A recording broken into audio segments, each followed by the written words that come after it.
Hi everyone, CPU scheduling. In this video, I will explain CPU scheduling. CPU means Central Processing Unit. Scheduling means we can go for allocating your CPU to perform certain task inside the system. It is your one component of your computer, Central Processing Unit. You need to run any one program.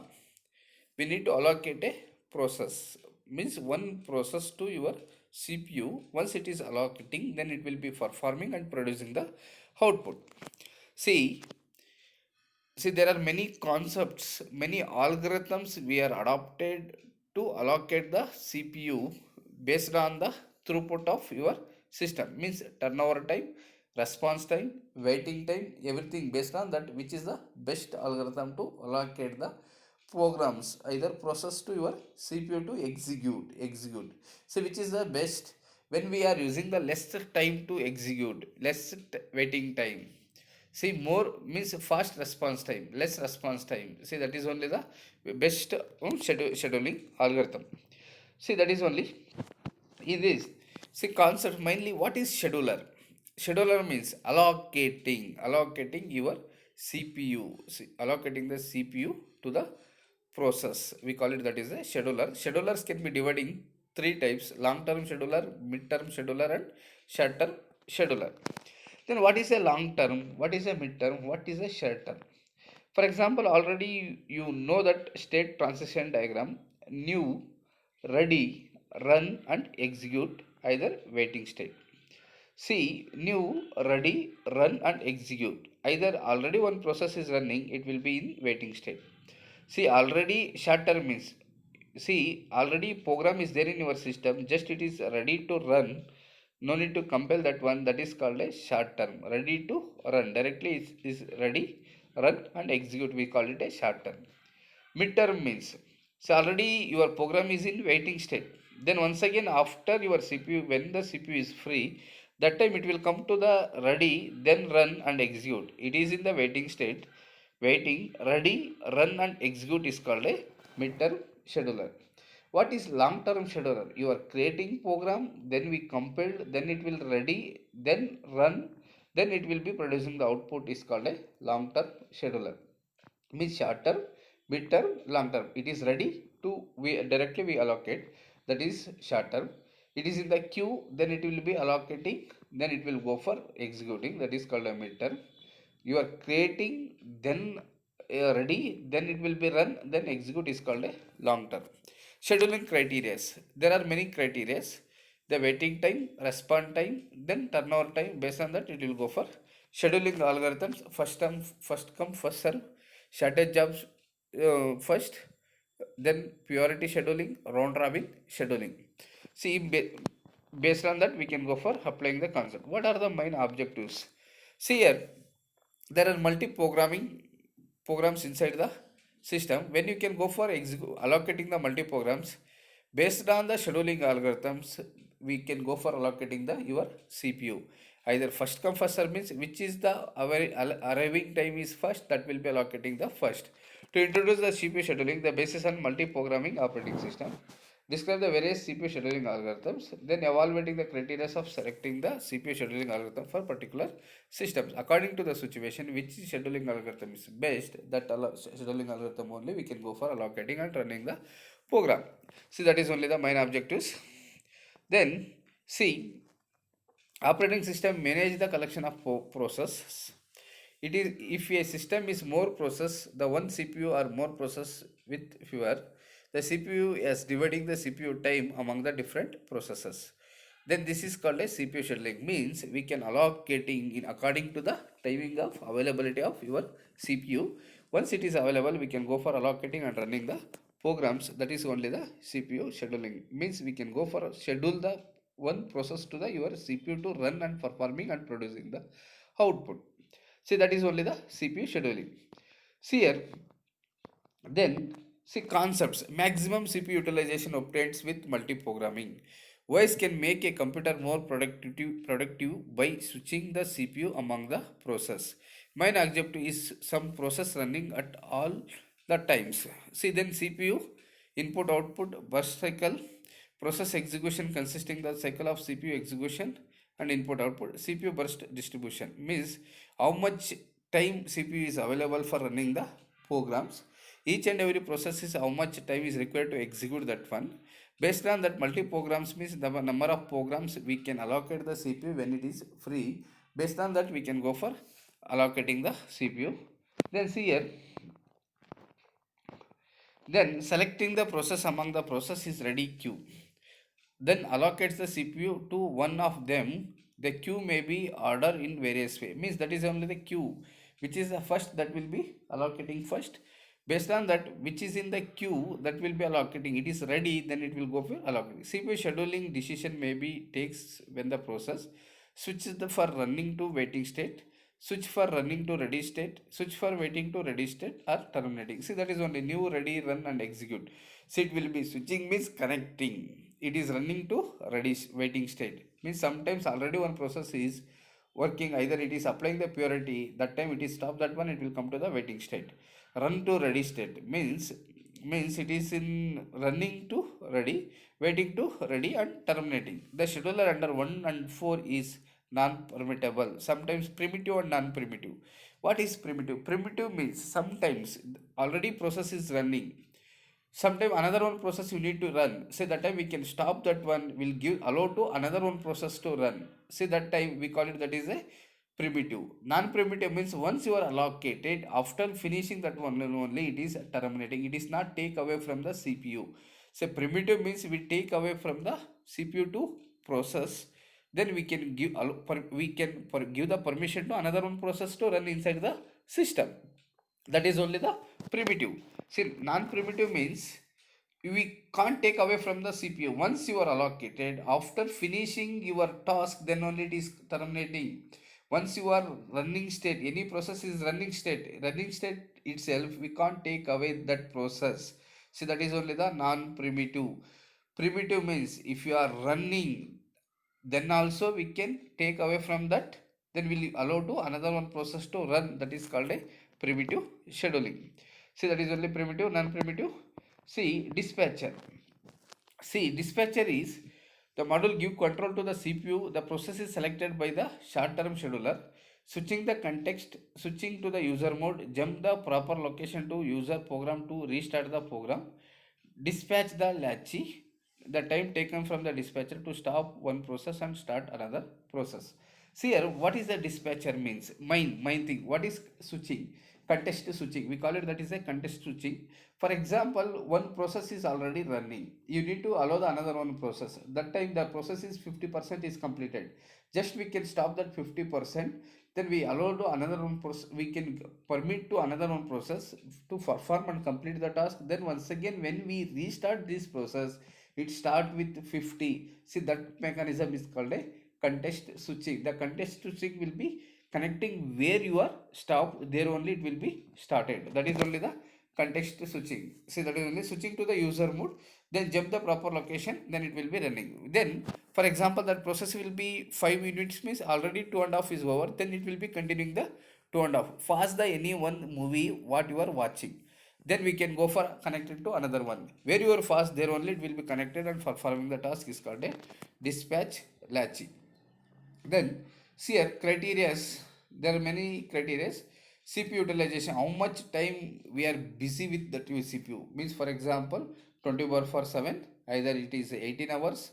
Keep the CPU as busy as possible. That is called a CPU utilization.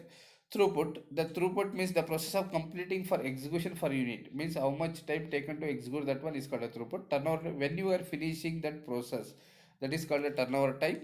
Then waiting time means it is waiting for getting a CPU is called a waiting time. Then response time means when you are responded to run your process is called a response time. See, CPU utilization means how much time you are utilizing your CPU. Throughput means for unit how much time, how much task you are completed, that is called a throughput. Turnover, when you are completing the task is called a time, amount of time is executing entire task is called a waiting, when how much time is waiting to getting a CPU. When you are responding to your CPU, that is called a response time. Then see here, optimization means maximum utilization of CPU, maximum throughput, minimum turnover time, minimum waiting time, minimum response time means fast responding. Then fast means don't wait long time to get a CPU. See that time automatically your CPU will be your throughput will be increasing, either your increasing your uh, efficiency. That is only the scheduling algorithm optimization of the criteria. Then this is a, for example, this is a CPU. These are the process 1, process 2, process 3, process 4. One by one it will be. See, process P1 is 33 seconds, 2 seconds, 4 seconds. In this video we P1 P1 is there. Just first one is P1. See, this one is P1, this one is P2, this one is P3, P4, P5. Then it will come to allocate the CPU and executing and ready. The CPU is ready to process. The CPU is process some this one. Then come to the algorithms. There are 4 algorithms: first come first serve, shortest job first, then priority scheduling and round robin scheduling. For example, if you have 3 process P1, P2, P3, your bus time is P1 is 24, 3, 3. Suppose process arrival time at all are 0. At that time is arrived. Then that time see P1 is first. When the P1 is first, first you can write it Gantt chart. We start with 0. First P1 will be allocating 24. After finishing the P1, then only it is allowed to the P2. After P2, then it will be allocating the P3. See here, P1 is 0 to 24. Then P2 is 24 to 27. P3 is 27 to 30. What is the waiting time of P1 is 0. Waiting time of P2 is 24. Waiting time of P3 is 27. Then average waiting time is 0 plus 24 plus 27 divided by 3, 70. Then response time is also same, 0, 24, 27. Then it is 27 means 24 by 27 divided by 3. That is called a average response time. What is turnover time? Average turnover time is 30, 27, 30 plus 20 means P1 turnovering is 24, P2 turnovering is 27, P3 turnover is 30. Then average turnover time is 24 plus 27 plus 30.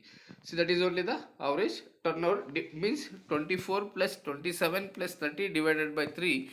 See, that is called a average turnover time. Here based on the first come first serve, which process is entered first. See which process in the table, which is the first process that will be allocating first. After completing that one, then only it is allowed to the next one. See, that is called a queue mechanism.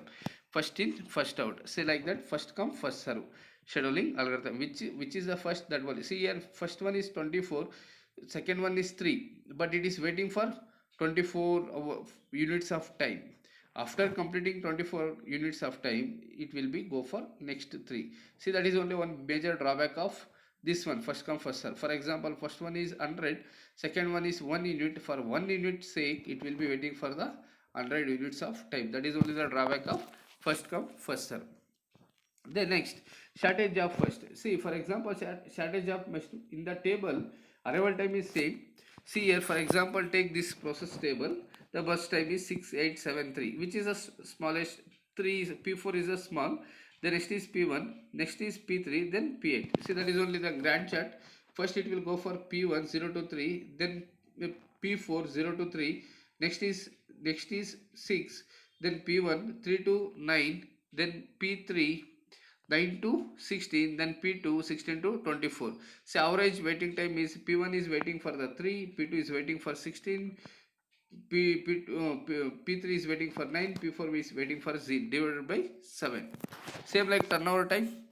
P1 turnovering is 9, P2 is 24, P3 is 16, P4 is 3 divided by 4. We are getting the turnover time. Response time, P3 is responding in 3, P1 is responding is 3, P2 is responding is 16, P3 is responding is 9, P4 is responding 0. So average waiting time and turnover time is both are same in the shortest job first scheduling algorithm. Means which is the minimum burst time, that only it will be executing first. After completing that one, then only it will go for the second one. See, that is only the shortest job seek time. But see, then priority scheduling. The priority means it is entirely primitive scheduling algorithm. Primitive means when it is come to the higher one, that time it is a stop first one, then we'll give the permission to the second one. Starvation, low priority process may never executed. hanging the time process, increasing the priority. That is only the drawback of that priority scheduling algorithm. So here we'll see, here we using another one, P1, P2, P3, P4. The bus time is 10, 1, 2, 3, 4. We are not seeing this one. We go for the priority. Which is the lowest priority? 1. See, that is called highest priority 1 according to the number, lower number 1, 2, 3, 4, 5. Means first one is 1 is P2, then it will be go for 1. P5, next 2 is P5, then 1 to 6. Then 3, P1, 6 to 16. Then P3 is 4, then 16 to 18. See, burst time. Then burst time means how much time of completing that P1 process. Then 5 is P4, then P4. Then waiting time is P1 is waiting is 6, P2 is waiting for 0, P2 is waiting for the 0, P3 is waiting for 16, P4 is waiting for 16, P1 is waiting for, P5 is waiting for 1. Then we calculated 6 plus 16 plus 1, 16 plus 6 plus 0 plus 16 plus 18 plus 1 divided by 5. That is called an average waiting time, that is 8.2. Response time also same. P1 is responding is 6, P2 is responding is 0, P3 is responding is 16, P4 is 18, P5 is 1 divided by 4. Turnover time is finishing time. P1 is finishing at 16, P2 finishing is 1, P2 finishing in 1, P3 finishing is 18, P4 finishing at 19, P5 finishing at 6. Then average turnover time is 16 plus 1 plus 18 plus 19 plus 6 divided by 5. That is only the priority scheduling algorithm. Then come to the round robin technique. In this round robin technique, we are not giving any priority. For example, here we are taking the time slot, either time quantum, either time slice. For example, 4 units per second, means 4 units. For example, if you go for anywhere, we have shift, first shift, right, second shift and third shift, 8 hours. So like that here, each and every process will dividing the time slot. For example, we can give the 2 units of time, is each and every will be go for 2, 2, 2. After that, we'll permit it to another, it will come for the cyclic mechanism, that is called a round robin technique. See, for example, good example here, the process is P1, P2, P3. The burst time is 24, 3 and this one. Here time units will be taken 4. See here, see 0 to 4. P1 is 0 to 4. Remaining is 20. P3 is only 3. That's why 4 to 7. 4 to 7. Then P3 is only 3. Then it will be 10. After that, it will go for all 4, 4, 4 up to n. See, if you have this one is 6 means, then here it will take 4, the remaining it will come for in between of this. See, that is only the round robin technique. But when you are calculating the waiting time and see here, see turnover time is, P1 is turnover is 30, P2 turnover is 7, P3 turnover is 10. See here, 30 plus 10, 7 plus 10 divided by 3. It is a maximum turnover. Come to the response time. P1 responding is 0, P2 responding is 4, P3 responding is 7. Means 0 plus 4 plus 7 divided by 3. That is only the responding. Waiting time is, P1 is waiting for 0. After that 10 minus 4, 0 plus 6, means 6 units of time it is waiting for the P1 to get a CPU. P2 is only 4, P3 is 7. 6 plus 4 plus 7 divided by 3 is called a average waiting time in the round robin technique. See here, it is a less waiting time, less turnover time, less response time. See, that's which is a means here round robin technique. Then according to the situation, see, all 4 scheduling algorithms also very important.